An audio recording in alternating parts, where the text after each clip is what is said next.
In the world of sleep medicine, there's a state your brain can enter where you are neither awake nor asleep. Your eyes are open, your body is moving, you can walk, you can talk, you can pick up objects, but you are not conscious. You have no awareness, and you will have little to no memory of anything you've done. It's called a parasomnia. And in the most extreme cases, the ones that end up in courtrooms, people in this state have driven cars, they've cooked meals, they've left their homes and wandered into the woods. And in a handful of documented cases, they've killed. On September 29, 2021, a 911 operator in Harris County, Texas, received a call at 4:41 in the morning. The caller was a 17-year-old boy, and what he said, in a voice that would haunt every person who heard it, was this: "I just killed my sister. I thought it was a dream." His name was Benjamin Elliott. His twin sister's name was Meghan Elliott. And what happened inside their family home that night has become one of the most psychologically debated cases in recent criminal history.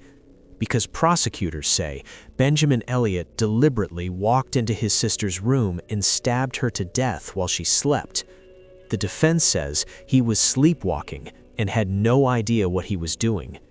There was no motive, no history of conflict, no warning signs. And the jury that convicted him was so divided that they asked the judge for leniency the very next day. This is the case of Benjamin Elliott, and what it forces us to confront is a question that neuroscience, psychology, and the law still cannot agree on. Can you commit murder while you're asleep? And if so, should you go to prison for it?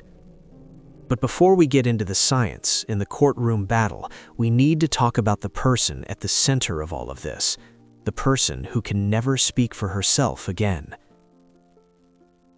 Meghan Elliott.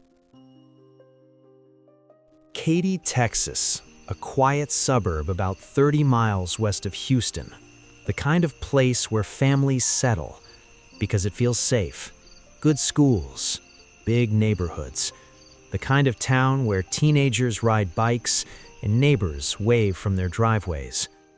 The Elliott family lived here, on Brown Meadow Court. Michael was a stay-at-home dad. Kathy was a senior manager with the Girl Scouts of America. Their eldest daughter, Elizabeth, was already off at college. And then were the twins, Benjamin and Meghan, born in 2004, inseparable from the start. Meghan was sensitive. She was creative. She wrote poetry. She loved to draw. She had a YouTube channel where she shared her art with the world. In the weeks before her death, the people around her said she was finally coming out of her shell. Meghan had been diagnosed with autism, and while that had made some parts of life harder, it hadn't dimmed her spirit. She was finding her voice, finding her people, finding herself. And at the center of her world was her twin brother. Family friend Drew Whitaker knew the Elliots for over 15 years. She described Meghan's relationship with Benjamin in a way that tells you everything you need to know. She said, "You would see Meghan walk up next to Benjamin whenever she felt uncomfortable and just kind of stand by him, not saying anything, just being close, because he made her feel safe." And by all accounts, Benjamin embraced that role. Whitaker described him as protective. He liked being her protector. Their family attorney would later say there was no question Benjamin loved his sister extremely well, that they were extremely close and the best of friends. On the evening of September 28, 2021, the Elliott family had a normal night. Michael and Benjamin spent hours playing video games together, one of them called Survive the Nights. During the game, Benjamin noticed a military-style knife. His father mentioned he had a real one just like it, an Air Force survival knife. Benjamin was fascinated. His father gave it to him. He had no idea that in less than 12 hours, his daughter would be dead. Killed with the very knife his father had placed in his son's hands. The family went to bed. Everything was fine. Everything was normal. It was the last normal night the Elliott family would ever have. Sometime in the early morning hours of September 29, 2021, Benjamin Elliott says he fell asleep in his room. He'd been scrolling the web on his phone. His phone data shows activity up until approximately 4:17 a.m. 24 minutes later, at 4:41 a.m., he was on that same phone, calling 911. What happened in those 24 minutes is the central mystery of this entire case. According to Benjamin's own account, he went to sleep and then felt himself stabbing something. He says it felt like a dream, a realistic nightmare where everything felt real but also off at the same time. He says he came to in Meghan's room. The light was off. There was a knife, his father's survival knife, and it was in her neck. He says he heard her make a sound. A half scream. And that's when he realized he wasn't dreaming. He pulled the knife out, turned on the light, grabbed a pillow and pressed it against the wound to try to stop the bleeding. Then he ran to his room, grabbed his phone, and dialed 911.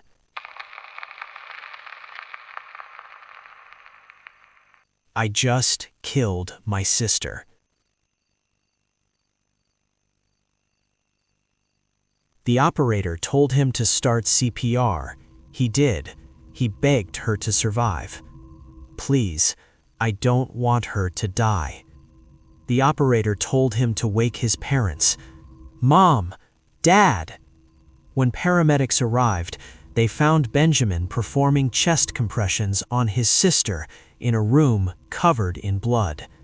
His father, Michael, had walked in moments before and seen Meghan's face. He would later describe it on the witness stand. She looked gray. Meghan Elliott was pronounced dead at the scene. She was 17 years old. The medical examiner would later determine something that directly contradicted Benjamin's account. He had told police he stabbed his sister once, but the autopsy revealed 2 stab wounds to the neck. One of them was 4 inches deep. It severed her carotid artery and jugular vein. This discrepancy, 1 stab versus 2, became one of the most contested pieces of evidence in the entire case. Benjamin was taken from the scene in handcuffs. His parents say he sat in a police car for 3 hours before anyone spoke to him.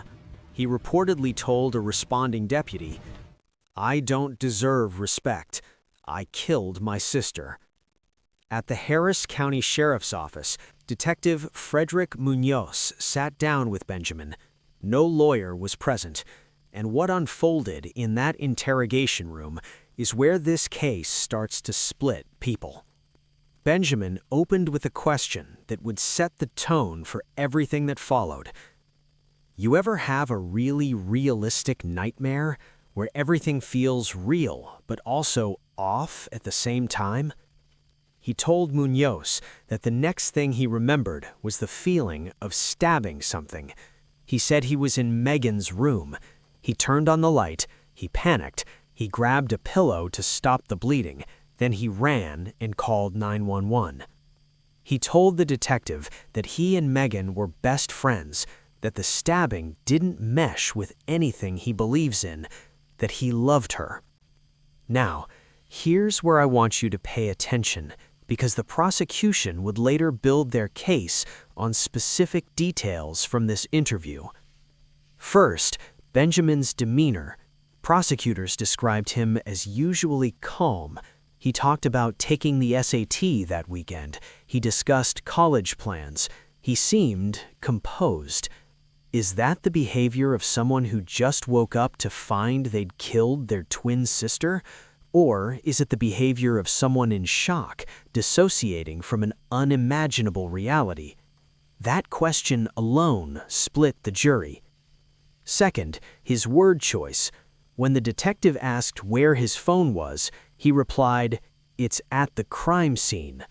Prosecutors flagged this as significant. Most 17-year-olds would say, "at my house," or "in my room." Benjamin used the language of someone who understood what had happened wasn't an accident. But consider the context. He'd just been taken from his home by police in handcuffs. He was sitting in a sheriff's interrogation room. Officers had swarmed his house. The fact that he used the words crime scene doesn't necessarily prove conscious intent. It may simply reflect that he understood the reality of what his home had become. Third, and this is critical, the detective withheld the truth about Meghan.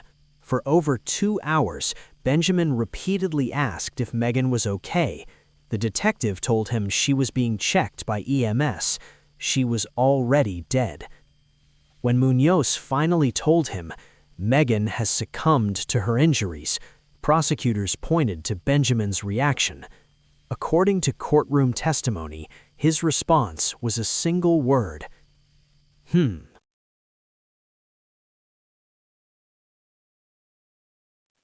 Was that the muted, dissociated response of someone in profound shock, or the flat affect of someone who already knew? There's one more important detail from this interview.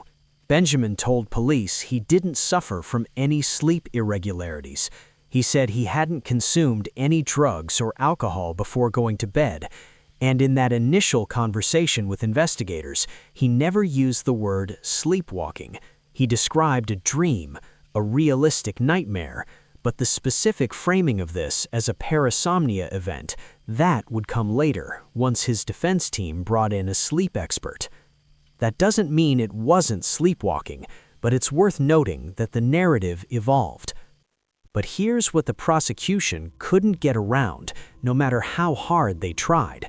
They could not find a single motive, not one.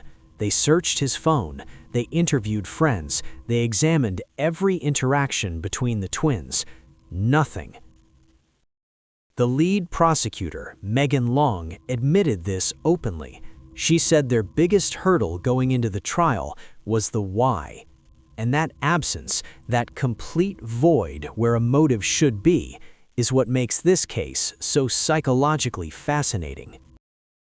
Before we get to the psychology, and trust me, that's where this case becomes truly extraordinary, let me walk you through the two competing narratives, because both sides had evidence and both sides had holes.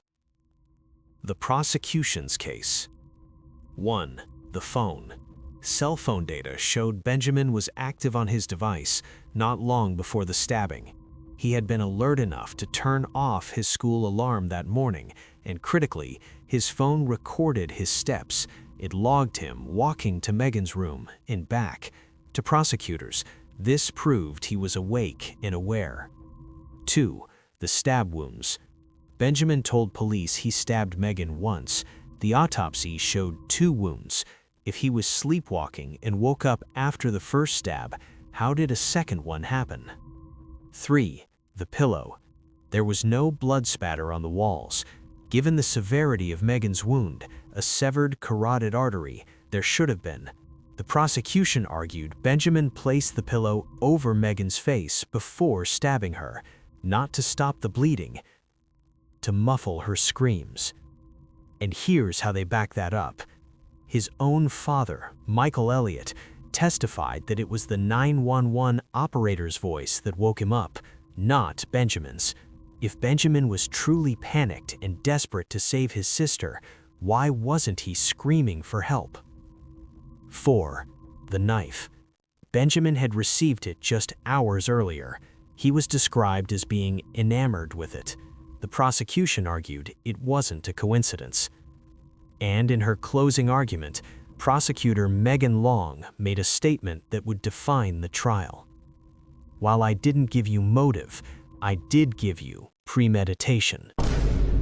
The defense's case. 1. No motive. 0. The prosecution admitted they couldn't find one. No conflict between the twins, no anger, no jealousy, no evidence of any problems in their texts, on their phones, or from any witness. How do you commit a deliberate murder without a single reason? 2. The 911 call. If Benjamin planned this, or was even conscious when it happened, why would he immediately call 911? Why would he beg for his sister's life? Why would he perform CPR until paramedics arrived? Why would he tell a responding deputy, "I don't deserve respect," if he just executed a premeditated killing? 3. Benjamin's history. His older sister Elizabeth testified that Benjamin was supportive of Meghan and that he had sleepwalked before. A childhood friend, Anand Kumar Singh, recalled a sleepover where they found Benjamin asleep on a couch, eating a donut, confused when they woke him.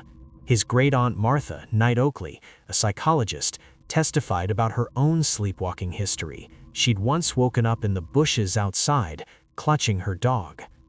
4. The family genetics. Multiple members of the Elliott extended family had documented histories of sleepwalking. Kathy's uncle would sleepwalk into the garage at night. Kathy's aunt once walked out of her house while asleep and woke up in the middle of a thunderstorm in the woods. And the research is clear. There is a strong genetic component in parasomnias. This has been well established in twin studies and in families. 5. The sleep study. Dr. Gerald Simmons, a neurologist and sleep disorder specialist, conducted 2 polysomnographic studies on Benjamin. He found that Benjamin fell into slow-wave sleep, the stage where sleepwalking occurs, in just 11 minutes. He also found that Benjamin had obstructive sleep apnea. Simmons described what happened that night as a perfect storm: sleep deprivation, the proximity of a new and exciting object, the knife, and Benjamin's neurological predisposition. The defense summed it up with a single question that would echo in the jury room. How could a kid who cherishes his sister, who loves her, protects her, how could someone commit that heinous crime without a reasonable explanation? This is where most true crime channels stop. They show you the evidence, they show you the trial, they move on. But this is true crime buried. And we don't just ask what happened, we ask why. And in the case of Benjamin Elliott, the why takes us into one of the most fascinating and least understood areas of neuroscience: the science of what happens when the brain is caught between sleeping and waking. So, let's dig in. To understand what may or may not have happened that night, you need to understand how sleep actually works. Your brain cycles through distinct stages. Stage 1 and 2 are light sleep. Stage 3 is deep sleep, what scientists call slow-wave sleep. And then there's REM sleep, rapid eye movement, when most dreaming occurs. Now, here's a detail that most people get wrong, and it's the key to understanding how sleepwalking is even possible. During REM sleep, your body is essentially paralyzed. Your brain shuts down your voluntary muscles. This is called atonia. It's a safety mechanism. It stops you from physically acting out your dreams. But during deep, slow-wave sleep, that paralysis doesn't happen. Your muscles remain active, your body can move, and your conscious mind, the part that makes decisions, exercises judgment, forms memories, is offline. This is precisely why sleepwalking occurs in slow-wave sleep. The body can move, but the mind isn't awake to control it. In about 4% of adults, something goes wrong during the transition out of slow-wave sleep. The body wakes up, but the brain doesn't, not fully. The regions that control movement and survival instincts activate, but the prefrontal cortex, judgment, planning, awareness, memory, stays asleep. This is a parasomnia. During an episode, you are, in a very real neurological sense, a body without a conscious mind. Two sleep experts examined Benjamin Elliott. They reached opposite conclusions. Dr. Gerald Simmons, the defense expert, a neurologist and sleep disorder specialist, initially skeptical. He said so himself. When he was first approached, his reaction was doubt, but he agreed to investigate. He conducted 2 polysomnographic sleep studies on Benjamin, the gold standard: EEG brainwave monitoring, eye movement tracking, muscle activity measurement, full neurological mapping. What he found was significant. Benjamin entered slow-wave sleep in just 11 minutes. That's fast, unusually fast. He also had obstructive sleep apnea, a condition where the airway partially blocks during sleep, creating disturbances that can trigger parasomnia episodes. Simmons concluded that Benjamin experienced a parasomnia that night, that a perfect storm of factors: sleep deprivation from staying up past 4 in the morning, the proximity of a new and stimulating object, the knife right next to his bed, and his neurological predisposition created the conditions for a violent sleepwalking episode. After the verdict, Simmons stood by his conclusion. He said, "I think the jury got it wrong." On the other side, Dr. Mark Pressman, the prosecution's expert, a parapsychologist specializing in sleep disorders. Pressman did not conduct his own sleep study on Benjamin. He did not interview him, but he reviewed the case evidence and reached a different conclusion entirely. His argument rested on 3 points. 1. Memory. Benjamin told police he remembered the feeling of the knife going in. Pressman said that in true parasomnia episodes, you shouldn't have that level of sensory recall.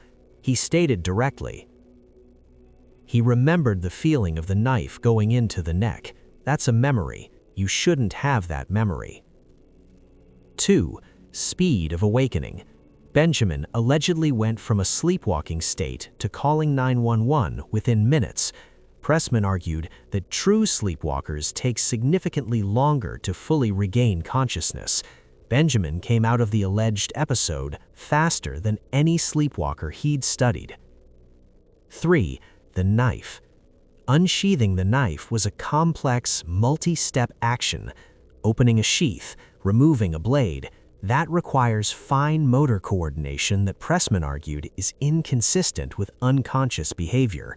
Sleepwalkers, he said, become aggressive only when physically interfered with as a reflex. They don't seek out and deploy weapons.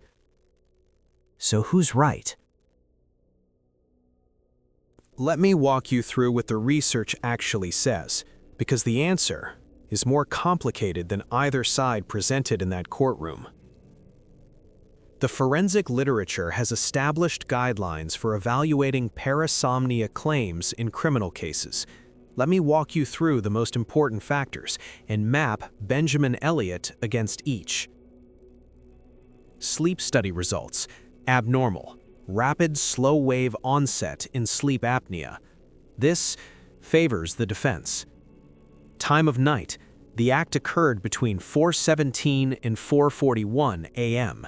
If Benjamin fell asleep around 4:17, this places the event very early in his sleep cycle, consistent with parasomnia timing. This leans towards the defense, though it's complicated by the late hour. Exacerbating factors: he'd been on his phone past 4 a.m., likely sleep-deprived. Sleep deprivation is one of the most well-documented triggers for parasomnia episodes. This favors the defense. Family history. Multiple extended family members with documented sleepwalking. Research confirms a strong genetic component. This favors the defense. Intentionality. No motive, no planning, no conflict. In the forensic literature, absence of apparent motivation is considered one of the strongest indicators of a genuine parasomnia event. This strongly favors the defense. Memory upon waking. Benjamin reported fragments. Pressman says you shouldn't have that. Simmons says partial recall is documented. The literature calls these islands of memory. The science is divided. Neutral. Childhood history. Limited. One witnessed episode. His sister's testimony. He told police he had no sleep irregularities. Mixed. And there's one more factor that most coverage of this case has overlooked entirely. The forensic literature describes a key marker for distinguishing genuine parasomnia violence from deliberate violence disguised as sleepwalking. It's called absence of concealment. True sleepwalkers don't hide what they've done. They don't flee. They don't fabricate stories. They wake up, confused, horrified, and they immediately seek help. Benjamin called 911 within minutes. He identified himself. He performed CPR. He cooperated fully. He gave his phone password. He answered every question without a lawyer. If you compare that to Scott Fallader, Arizona, 1997, stabbed his wife 44 times, held her head underwater, hid the knife, put bloody clothes in the washing machine, changed clothes, claimed sleepwalking. The jury convicted him. Fallader concealed. Benjamin did the opposite. But, and I want to be fair here, there's a counter-argument. If you've just killed your twin sister in a house where your parents are sleeping down the hall and there's blood everywhere and you know there's no possible way to hide what happened, calling 911 might not be evidence of innocence. It might simply be the only rational option available. The evidence can be read both ways, and the science itself acknowledges its limits. The leading academic review on this subject concludes with a finding that should give everyone pause. Retrospectively proving with absolute certainty that a crime was committed during a parasomnia episode is almost impossible. We may never know what was happening inside Benjamin Elliott's brain during those 24 minutes, and that uncertainty is exactly what makes this case haunting. After the stabbing in September 2021, Benjamin was released on bond. He went home with his parents, except home wasn't the same anymore. The family could never go back to their house on Brown Meadow Court. They moved in with Kathy's mother. Benjamin was terrified. He was worried he might walk around in his sleep again, that he might do something. He wanted everyone to be safe. His father, Michael, slept in a chair in front of the door for the first 2 nights. The family installed an alarm on Benjamin's bedroom door. And because his attorneys had advised the family not to discuss the night Meghan died, his parents couldn't even ask their son the question that was consuming them. Why? Why? His parents initially expected that with the sleepwalking evidence, the case might not go to trial. A psychiatrist evaluated Benjamin. His attorneys expected a diagnosis, something schizophrenia, bipolar, something. The psychiatrist came back and said, "He's fine. No mental illness, no disorder, nothing." Benjamin remained on bond, living with his family, waiting. For 1.5 years, there was no indictment, no trial date, just silence. Then, in April 2023, a grand jury indicted Benjamin Elliott, now 19 years old, on a charge of first-degree murder. The trial began on February 18, 2025. It lasted 1 week. The prosecution had no motive, but they had the phone data, the 2 stab wounds, the pillow, the whispering, and the defendants whose demeanor they described as too calm. They had the phone recording his steps, they had the alarm he turned off, and they had a closing argument that conceded the biggest gap in their case while insisting it didn't matter. While I didn't give you motive, I did give you premeditation. The defense had no prior violence, no conflict, no motive, a sleep study showing abnormal brain activity, a neurologist who testified for 4 hours that this was a genuine parasomnia, and the central question they believed the prosecution could never answer. How could a kid who cherishes his sister, who loves her, protects her, how could someone commit a crime that heinous without a reasonable explanation? And then there was the lead prosecutor herself, Meghan Long. And here's a detail that adds an almost surreal layer to this case. Long told 48 Hours that she herself was a sleepwalker and that her own children sleepwalked too.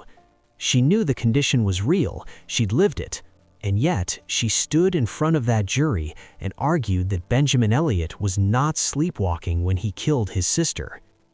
Her reasoning? She disputes the Elliott family's claim of a strong sleepwalking history. She pointed out that neither of Benjamin's parents were sleepwalkers, and from her understanding, the genetic link is strongest when it comes from first-degree family members, not extended relatives. It's a fascinating prosecutorial position, a woman who personally knows what sleepwalking feels like, arguing that this wasn't it.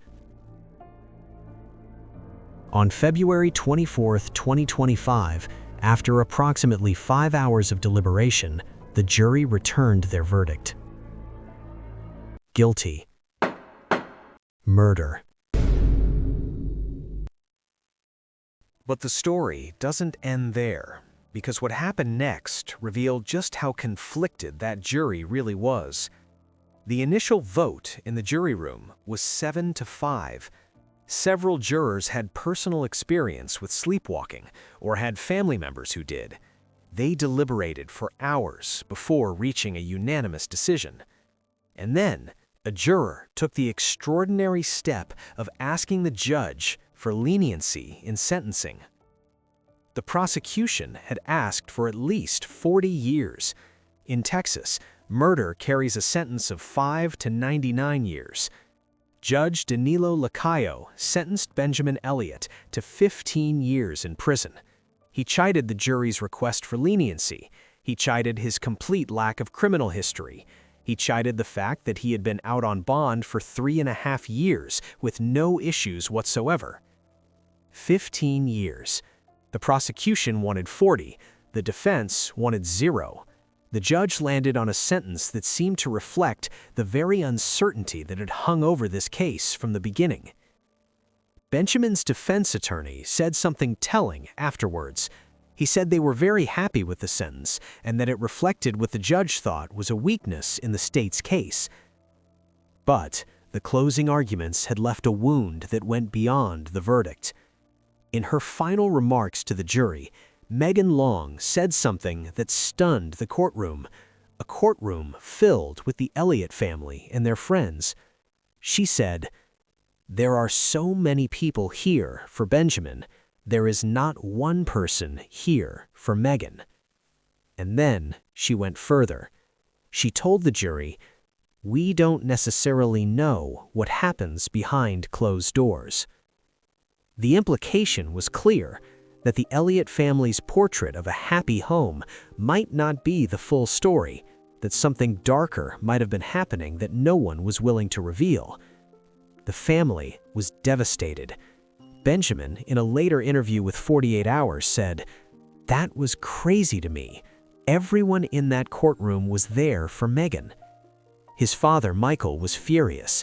He said the prosecution waited until closing arguments, when the defense could no longer respond, to make those implications. He said she knew damn well there was not a shred of evidence that anything untoward was happening in their house or in their family.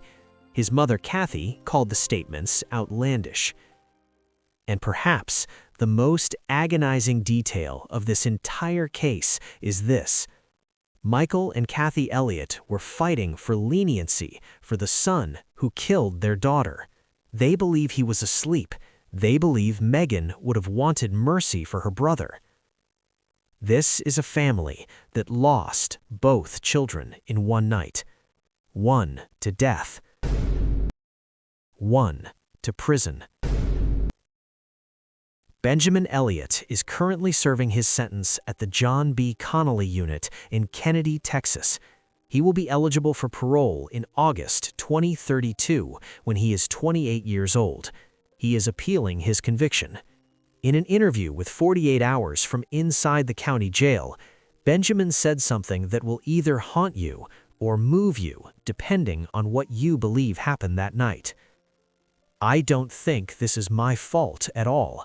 I used to blame myself for it because, well, I was the one holding the knife, right?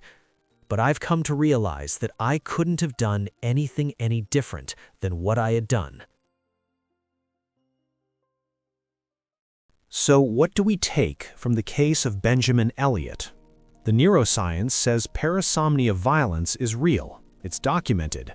People have committed serious crimes while genuinely asleep. Courts have acquitted them. Kenneth Parks drove 14 miles and killed his mother-in-law in 1987.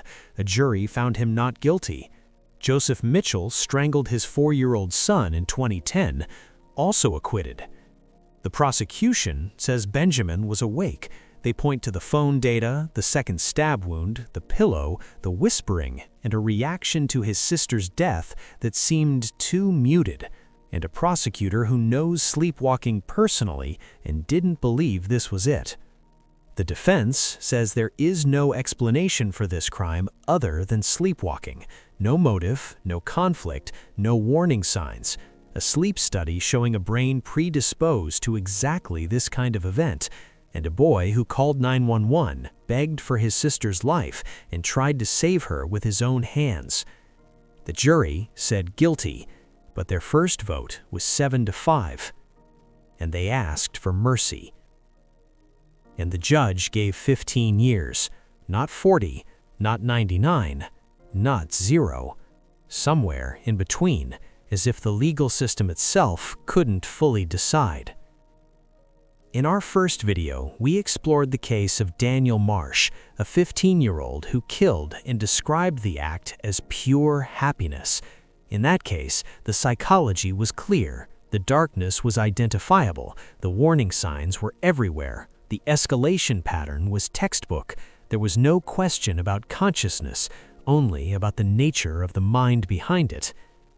This case is the opposite. There is no darkness to point to, no warning signs, no escalation, no fantasy, no cruelty, no motive, and that might be what makes it more terrifying. Because if Daniel Marsh shows us what happens when the system ignores clear signs of danger, Benjamin Elliott forces us to ask what happens when there are no signs at all. Meghan Elliott was 17 years old. She was an artist, a poet, a girl with autism who was finally finding her voice. She loved her brother. She trusted him. She stood beside him whenever the world felt too overwhelming. She deserved to grow up. She deserved to go to college and keep making art. She deserved to share more of her poetry with the world. She deserved a full life. She deserves to be remembered. This is True Crime Buried. We don't just tell you what happened, we dig deeper to find the why. And sometimes, like in this case, the why has no clean answer, only a silence where a reason should be. Here's my question for you, and I genuinely want to hear your thoughts in the comments. Do you believe Benjamin Elliott was sleepwalking? Or do you think something happened in that house that nobody is willing to talk about? And here's the deeper question. If science proves that someone can kill while genuinely unconscious, should they go to prison at all? Let me know what you think. If this is the kind of content you want to see more of, deep psychological analysis of real criminal cases, subscribe and turn on notifications because we've only just started digging. I'll see you in the next one.